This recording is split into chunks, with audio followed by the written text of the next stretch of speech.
Eu ainda tô sem acreditar como é que até hoje a gente comemorou a Páscoa da forma errada. Você sabia que a Páscoa já era comemorada bem antes de Jesus? Sabia que o coelho, o ovo, o chocolate foram inseridos bem depois e na verdade de uma cultura pagã? Pois é, se você ficou besta igual a mim, fica aqui comigo nesse vídeo até o final que vamos falar de tudo isso e muito mais.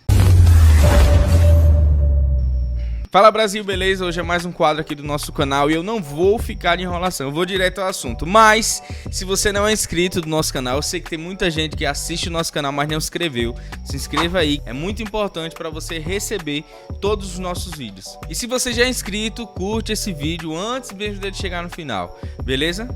Aos domingos nós vamos lançar vídeos aleatórios, vídeos de vlogs, vídeos que são ideias diferentes que a gente tiver, beleza? E hoje vamos falar sobre as 4 transformações da Páscoa. A palavra Páscoa tem origem da palavra Pessar, que traz o sentido de passagem, passar por cima. Mas espera aí, vamos lá. Vou começar lá do início. Eu sei que você já ouviu falar sobre as 10 pragas do Egito, mas eu queria falar da 10ª. A 10ª é que o anjo da destruição ele ia passar pela cidade, matando todos os filhos primogênitos. A ordem de Deus para o seu povo foi que matasse o cordeiro, pegasse o sangue desse cordeiro e passasse como tinta nos umbrais das portas, no caixote, da porta, para que dessa forma eles não pudessem ser atingidos pelo anjo da destruição que vinha matar os primogênitos, como eu falei. Mas o primeiro questionamento é: por que Deus mandou o povo dele fazer isso? Isso na verdade era um costume egípcio. Os egípcios eles passavam nos umbrais das portas escritos egípcios para livrar a casa de um possível mal, para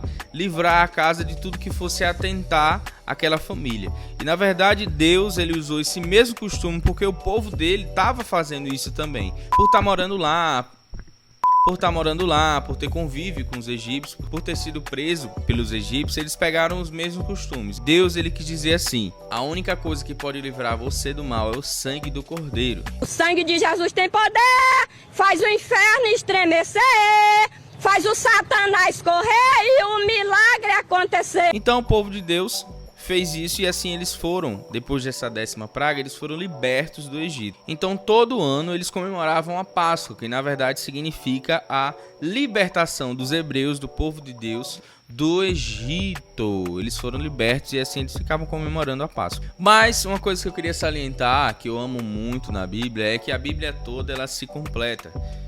Uma coisa que fala no Antigo Testamento aponta para algo que vai vir a falar no Novo.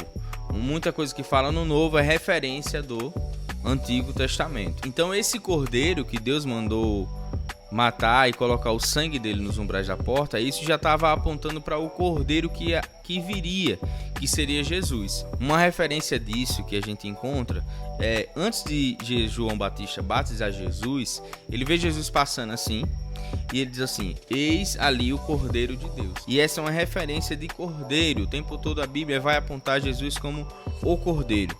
Outro detalhe que eu queria salientar no Antigo Testamento é: a gente sabe que para a remissão dos pecados, antigamente, o sacerdote ele tinha que ir lá oferecer um cordeiro para pedir perdão por ele e pelo seu povo. Mas Jesus, como o Cordeiro Santo, como aquele que se entregou por nossos pecados, o derramamento de sangue dele foi suficiente para perdoar todos os nossos pecados e de toda a humanidade. Para a remissão de pecados, sempre foi necessário o derramamento de sangue de um cordeiro.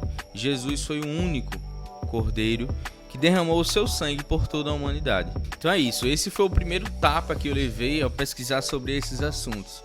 Pensando assim, por que as nossas igrejas elas não conversam sobre esse assunto?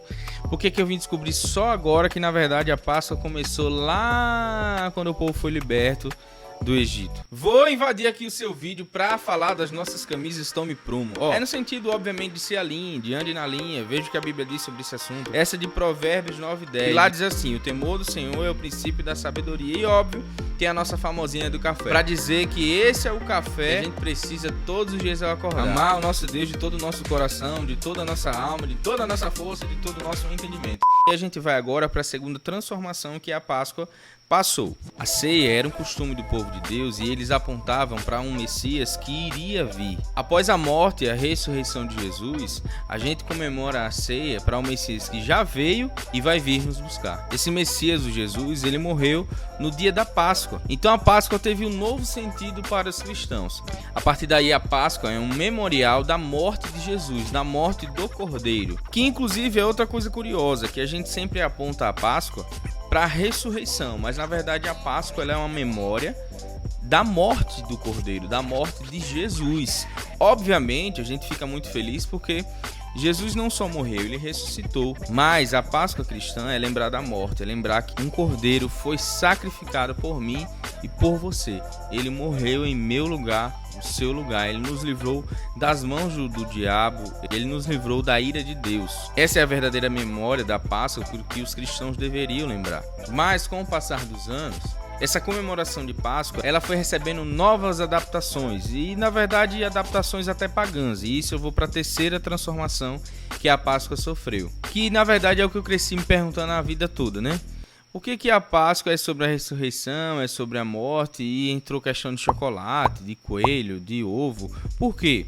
A questão do coelho e do ovo, na verdade, vem de uma cultura pagã, onde nessa época de Páscoa, a cultura anglo-saxã, nórdica e germânica, eles tinham uma festa para uma deusa chamada Ostara, que era uma deusa considerada da fertilidade, amor, do renascimento da mitologia. E os símbolos associados a essa deusa eram coelhos e ovos coloridos. Daí então, por ser na mesma época que comemorava a Páscoa e era tida essa festividade para essa deusa, começou a se misturar essa Páscoa cristã com a questão pagã. E aí foi misturado a associação de Páscoa com coelho e com ovos, porque a cultura pagã foi tomando conta dessa época de Páscoa. Mais pra frente vem a quarta transformação da Páscoa, que entra a questão dos chocolates, que entra com uma forma capitalista de arrecadar mais dinheiro, de inserir o chocolate nessa situação de Páscoa. Lá na Alemanha começou uma cultura das pessoas enganarem, dos ricos enganarem as pessoas mais simples e as crianças, dizendo, vá procurar por aí o chocolate que os coelhos esconderam por aí pela casa ou pelo campo. Isso era eles querendo enganar as pessoas mais simples que não tinham nem o conhecimento de saber que um coelho não bota ovo. E o mais incrível é que a gente vê até hoje gente se espantando ao saber que coelho não bota ovo. 110, 300, 500. Coelho não bota ovo! Verdade, mano. Coelho não bota ovo? Não, mano! É um mamífero. Que tem nem que se falar. Sem gração, né, mano? E essas foram as 4 transformações que a Páscoa passou.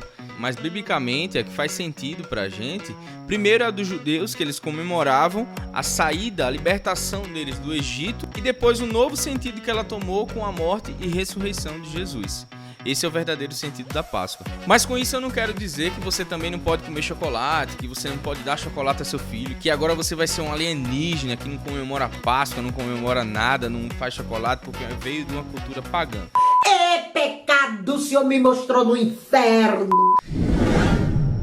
Não, eu não tô dizendo isso. Até porque se você der chocolate ao seu filho, você não tá incentivando uma cultura pagã. Você só tá seguindo algo que veio de lá, mas não significa que você tá cultuando a deusa da fertilidade. Então se você quer dar chocolate aos seus amigos, se você quer dar chocolate à sua família, se você quer dar chocolate aos seus filhos, ensine qual o verdadeiro sentido da Páscoa. Que na verdade não é o chocolate, não é o ovo, não é o coelho, que está associado à deusa lá da fertilidade, mas sim a Páscoa é para lembrar da morte de Jesus, que ele morreu em nosso lugar e nos libertou, assim como ele libertou o povo do Egito na época que eles estavam presos. Talvez esse não foi um vídeo tão engraçado, mas foi um vídeo que traz uma reflexão e traz mais informação pra gente. Gostou desse tipo de vídeo? Comenta aqui embaixo que eu vou esperar. E se inscreva no nosso canal, siga-nos no Instagram, @TomyPrumo_oficial. Essa é uma forma carinhosa que a gente tem de desejar a você uma boa Páscoa. Se você quiser comer chocolate, fique à vontade, coma. Se tiver um pedaço, manda até pra mim, mas saiba o sentido real do que a gente tá comemorando.